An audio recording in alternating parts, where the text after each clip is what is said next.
सभी को प्रणाम। हम पढ़ रहे हैं जन्म शताब्दी पुस्तक माला 41 लोक सेवा की प्रवृत्तियों के केंद्र हो मंदिर। आइए एक गायत्री मंत्र के साथ स्वाध्याय को आगे बढ़ाएं।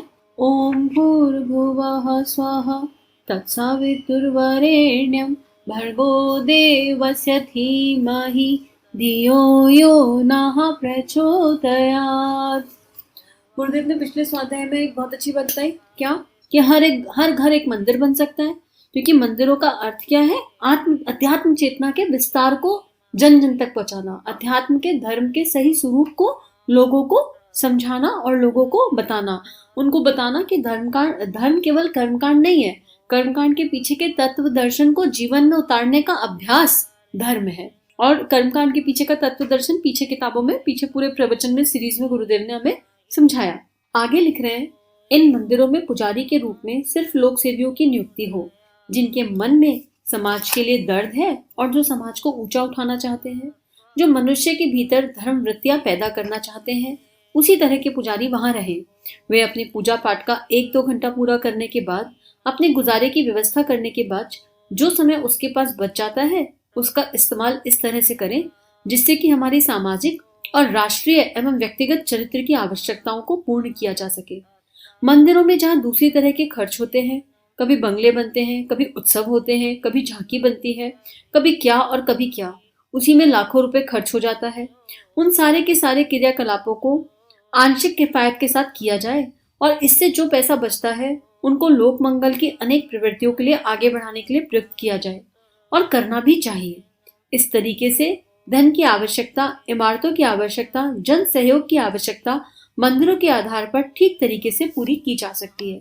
कितना सुलझा हुआ अप्रोच गुरुदेव ने यहाँ पे रखा कि पंडित कौन है, पहले तो पुजारी कौन है, पंडित कौन है? जो जन्म से पंडित है वो पंडित नहीं है, जो कर्म से पंडित है, कर्म से ऋषि हृदय है, संत हृदय है, वो ही असल में भगवान का एजेंट कहलाने लायक है। तो हमने किस उसमें जन्म लिया ये इंपॉर्टेंट नहीं है। उसके बाद गुरुदेव ये भी कह रहे हैं कि जो मंदिर है उनमें जो नियुक्ति होनी चाहिए लोक सेवियों की होनी चाहिए हृदय से, जिनके अंदर वो जज्बा है, जिनके अंदर वो फीलिंग है, नहीं कि मुझे अपने समाज के लिए कुछ करना है, मुझे देश के लिए कुछ करना है, मुझे राष्ट्र के लिए कुछ करना है। अंदर वो गहरा फील होना चाहिए। अगर वो अंदर फीलिंग है गहरी वाली एकदम कसकर, तो फिर उन लोगों को जो है वहां पर नियुक्त होना चाहिए। और उसमें भी गुरुदेव कह रहे हैं स्वावलंबन के साथ अपनी रोटी कमाने लायक वो अपना समय निकालें। ऐसा नहीं कि वो आए और आके आश्रित हो जाएं या डिपेंडेंट हो जाएं, नहीं, आप अपना स्वावलंबन करो, जो भी कार्य आप करते हो। उसके बाद अपनी पूजा का, उपासना साधना का 1-2 घंटे का समय निकालो और फिर जो समय बच रहा है उसको प्रचार प्रसार में लगाओ लोक सेवा के। जो भी आपने सीखा, जाना, समझा, कोई भी किताब आपके जीवन में उतर गई या एनीथिंग, जो भी आपके पास प्रतिभा है, उस प्रतिभा से समाज को जागरूक करो, अध्यात्म के सही ज्ञान को जन जन तक पहुंचाओ। और उसके बहुत तरीके आ गए आजकल। तो ऐसे जो लोक सेवी हैं उनको जो है मंदिर में नियुक्त होना चाहिए। और जैसे मंदिरों में तरह तरह के प्रोग्राम्स हो जाते हैं, अभी तो जब हम शादियों के लिए तक कहते हैं कि शादी दिन में होनी चाहिए, इलेक्ट्रिसिटी बढ़ेगी, बचेगी, एनवायरनमेंट सही रहेगा, बहुत सारी चीजें होती हैं ये, ठीक है, और मृत्यु भोज नहीं होना चाहिए। तो फिर मंदिरों में जो इस तरह के एक्सपेंसेस होते हैं उनको कट ऑफ किया जा सकता है ना। हम डेकोरेशन में लगा रहे हैं और फिर उससे एनवायरनमेंट भी खराब हो रहा है। वो डेकोरेटिव मटेरियल बाद में कहाँ ही काम आता है, कुछ नहीं काम आता, और वो फिकता भर है, और वो आंखों को सुंदर लग रहा है, लेकिन आंखों को क्या सुंदर लगना ज्यादा इंपॉर्टेंट है। वो डेकोरेशन पल भर की है, 4 दिन की है, 8 दिन की है, 10 दिन की है, लेकिन अगर किसी का व्यक्तित्व बदल जाए, किसी के अंदर इनर ट्रांसफॉर्मेशन हो जाए, तो फिर आत्मा की आंखों को वो ज्यादा सुंदर लगेगा। तो हमें ये देखना है कि हमको उसी ढंग से हम मंदिर की डेकोरेशन में, या मतलब इस तरह के XYZ, ये एक एग्जाम्पल है, XYZ जगह इन्वेस्ट करना चाहिए। ये एक तरह का एक्सपेंडिचर हुआ। इन्वेस्टमेंट वो होती है जिसका रिटर्न आ रहा हो, ठीक है। तो या फिर भगवान के खेत में उसको इन्वेस्ट कर देना चाहिए for the inner transformation of others. ये अब अपने को विचार करना पड़ेगा, विवेक के साथ सोचना पड़ेगा। और इससे क्या होगा, अगर लोग जाग जाए और ऐसा करने लगे तो जो है क्या होगा, लोगों के जो श्रद्धा और विश्वास से दिए हुए श्री की शक्ति है उसका सही सदुपयोग होगा। और जितनी आवश्यकता है इमारतों की, जन सहयोग की, वो आवश्यकता इसी पैसे से पूर्ण हो जाएगी। आगे गुरुदेव लिख रहे हैं, एक सोच को और बदलना पड़ेगा मित्रों। जो व्यक्ति ऐसा ख्याल करते हैं कि भगवान निराकार है, उनकी मूर्ति पूजा की जरूरत नहीं, उन लोगों से भी मेरी प्रार्थना है कि वे उस शक्तिशाली माध्यम की उपेक्षा ना करें। बहुत ही ऐसा लग रहा है दिल से, जैसे मार्मिक आ रहा है कि मूर्ति पूजा की उपेक्षा नहीं करें। ये मंदिर हिंदू धर्म की श्रद्धा का केंद्र है। तो यहाँ शुरू से बताया जा रहा है कि किसी की श्रद्धा पर प्रश्न चिन्ह नहीं है। तत्व दर्शन से श्रद्धा के साथ जीना है। ज्ञान भक्ति और कर्मयोग का मिलन है अध्यात्म। उनको अब दिशा दी जानी चाहिए, नया मोड़ दिया जाना चाहिए। अब उनका विरोध करने की जरूरत नहीं है, अब उनका खंडन करने की जरूरत नहीं। किसी जमाने में ऐसे रहा होगा कि लोगों के मनों में मूर्ति पूजा की बात जो गहराई तक जम गई थी, उसको कमजोर करने के लिए संभव है किसी ने मंदिर का विरोध किया और कहा हो कि इसमें मूर्ति पूजा की जरूरत नहीं, उस आधार पर धन खर्च करने की जरूरत नहीं। हो सकता है किसी जमाने में धर्म सुधारकों ने अपनी बात समय के अनुरूप कही हो, लेकिन अब मैं ये कहता हूँ कि हिंदुस्तान में गांव गांव में छोटे बड़े मंदिर बने हुए हैं, उनको आप उखाड़िएगा क्या? भगवान राम और भगवान श्री कृष्ण, जिनको हमारी असंख्य जनता श्रद्धा पूर्वक प्रणाम करती है, क्या आप उनका विरोध करेंगे, निंदा करेंगे? नहीं, अब यह गलती नहीं करनी। अब गुरुदेव यहाँ पर ये भी कह रहे हैं कि देखो, मूर्ति क्या है? मूर्ति हमारी श्रद्धा का केंद्र है। भाई माँ मीरा की मूर्ति में तो कृष्ण मैनिफेस्ट हो गए। हमारी श्रद्धा जिस चीज पर टिक जाती है वहां से प्रकाश प्रकट होने लगता है। अब हम लोग अभी उस लेवल पर नहीं है हमारी इंद्रियां कि हम निराकार की साधना करें और निराकार की साधना करते करते करते सर्वस्व उच्च तक लेवल तक पहुंच जाए, क्योंकि कोई ना एक, हम लोग ह्यूमन बीइंग हैं तो कोई एक इमोशन तो जुड़ना चाहिए ना।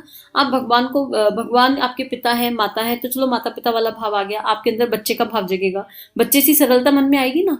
आप भगवान को सखा मान रहे हैं तो आपके अंदर जो सखा का समर्पण भाव है वो जागेगा ना। तो अपने दिव्य इमोशंस को जगाने के लिए और किसी से अनकंडीशनल लव करने के लिए हमें फोटोग्राफ्स की या हमें उन मूर्तियों की आवश्यकता है। अब इसको अपने रिलेशनशिप्स में ऐसे समझ लेते हैं कि एक बार यही चीज विवेकानंद जी से किसी राजा ने कही, तो विवेकानंद जी ने उनके पिता का चित्र मंगाया और कहा कि ये आपके पिता का चित्र है जो अब इस दुनिया में नहीं है। तो राजा ने कहा ये उनका चित्र है। तो विवेकानंद जी ने कहा आप इस चित्र पर थूक दीजिए। तो राजा ने तलवार निकाल ली गुस्से में। उन्होंने कहा ये कैसी धृष्टता है, आप इस तरह कैसे बोल सकते हैं? तो विवेकानंद जी ने कहा कि आपके पिता जो इस दुनिया में है ही नहीं और ये केवल मात्र उनका चित्र है, आपको पता है ये सत्य नहीं है, लेकिन आप इस चित्र पे थूक नहीं सकते क्योंकि इस चित्र में आपकी श्रद्धा जुड़ी है कि आपके पिता है। तो फिर आप कैसे कह सकते हैं कि मूर्ति पूजा निरर्थक है? उसका अपना एक विज्ञान है, अपना एक साइंस है, और उस साइंस को हम समझ जाए तो हमारे को दिशा मिल जाएगी। तो गुरुदेव यही कह रहे हैं कि हम राम और कृष्ण जिन्होंने अपने जीवन को श्रेष्ठ तरीके से जिया और भगवान का स्वरूप ले लिया, हम उनका खंडन नहीं कर सकते। और बीच में एक ऐसा फेज था जब लोग भय से पूजा करने लगे थे। गुरुदेव कह रहे हैं कि कोई कारण रहा होगा कि मूर्ति पूजा को हटाया गया, क्योंकि लोगों की जो दिशा थी, डायरेक्शन थी, वो भगवान, अगर मैंने सामने कोई मूर्ति रखी है तो मेरा भाव क्या होना चाहिए जब करते हुए कि ये जो भी मेरे आइडल हैं, जो भी मेरे इष्ट हैं, उनके गुण मुझ में प्रकाशित हो रहे हैं, उनके गुणों के, उनके अंदर जो भी क्वालिटीज हैं वो मुझ में मैनिफेस्ट हो रही हैं। तो ये जो तत्व दर्शन है ये इधर उधर हो गया और बीच में कुछ झुलझल चला। तो उस परिस्थिति के हिसाब से कुछ धर्म सुधारकों ने कहा कि मूर्ति पूजा जो है उचित नहीं है, उसका खंडन किया। लेकिन आज की डेट में नहीं किया जा सकता। इंडिया में 70-80% लोग जो है पढ़े लिखे नहीं है और उनका श्रद्धा और विश्वास वही है। आप उनको मूर्ति के माध्यम से बहुत कुछ समझा सकते हो, उस श्रद्धा के माध्यम से बहुत कुछ सिखा सकते हो। अगर खाली ज्ञान और निराकार के आधार पर लेकर चले तो उनकी चेतना में परिवर्तन ला पाना ऑलमोस्ट इम्पॉसिबल होगा। तो आगे गुरुदेव लिख रहे हैं, साथियों ठीक है, जैसा भी अब तक चला आ रहा है उसे अब हमें सुधार की दिशा देनी है। यह एक बहुत बड़ा काम है। विरोध करके नई चीज को खड़ा करना कितना ही मुश्किल होता है। एक चीज को गिराया जाए और फिर एक नई इमारत बनाई जाए, इसकी अपेक्षा क्या बुरा है? जो बनाई इमारत है हम उसको ठीक करा लें, इस्तेमाल करना सीख लें और उसी को काम में लिया जाए। मंदिरों को अगर ठीक तरीके से काम में लाया जा सकता हो तो उसमें लगी पूंजी को ठीक तरीके से इस्तेमाल किया जा सकता हो तो इससे दोनों तरह का काम हो जाएगा। लोक मंगल के लिए किया जाने वाला काम भी और पुजारियों कार्यकर्ताओं की नियुक्ति भी, जो अपना 1-1, 2-2 घंटे का समय पूजा पाठ में लगाने के बाद बचा हुआ सारा समय समाज को ऊंचा उठाने में लगाएंगे। तो मैं यह विश्वास के साथ कह सकता हूँ कि सरकार और दूसरी संस्थाओं के द्वारा जो लंबे प्लान योजनाएं बनती हैं, धन लगाने की, कार्यकर्ता नियुक्त की, वह भी सारी योजनाएं असफल हो जाती हैं। उनकी तुलना में यह योजना इतनी बड़ी है, इतनी महत्वपूर्ण है, इतनी मार्मिक और सार्थक है कि हम राष्ट्र को पुनः उसके शिखर पर पहुंचा सकते हैं। अब देखो, देखने में योजना कितनी लग रही है, छोटी सी लग रही है, कि हम में से हर कोई जागरूक हो जाए, जिसका उस क्षेत्र में इंटरेस्ट है, इसको समझ जाए, अपनी नौकरी करी और उसके बाद अपने 2 घंटे पूजा पाठ के लिए निकाले। जो भी संसारिक कार्य 1-8 घंटा वो किया, ऑल इन ऑल 2 घंटे रोज इस कार्य के लिए दिए। तो हमने आसपास के जो मंदिर हैं, आसपास जो भी ऐसे स्थल हैं जहाँ लोग आते हैं, हम खुद ही वहां जाकर बैठना शुरू कर दें और खुद ही जो भी हमें आता है वो लोगों को समझाना शुरू कर दें। या कुछ नहीं समझ में आए तो एक किताब ले लीजिए, उसी का स्वाध्याय करना शुरू कर दें। कुछ नहीं तो ऐसा कर सकते हैं कि जो ऑडियोज हैं उन ऑडियोज को प्ले कर दीजिए और फिर उस पर डिस्कशन कर दीजिए। करने के तरीके बहुत सारे हैं, करने की इच्छा होनी चाहिए। तो जो कुछ नया बनाना नहीं पड़ेगा और एग्जिस्टिंग का ट्रांसफॉर्मेशन हो जाएगा, लोगों को समझ में आने लगेगा, तो वहां पर परमिशन लेके इस कार्य को किया जा सकता है।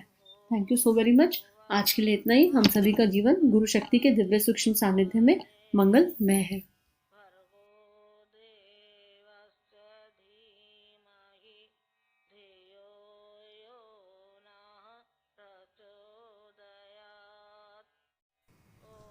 हमारे YouTube चैनल को सब्सक्राइब कीजिए और बेल आइकन पर क्लिक कीजिए ताकि आने वाली सभी वीडियो की नोटिफिकेशन आपको मिलती रहे। आप सभी को बहुत बहुत थैंक यू।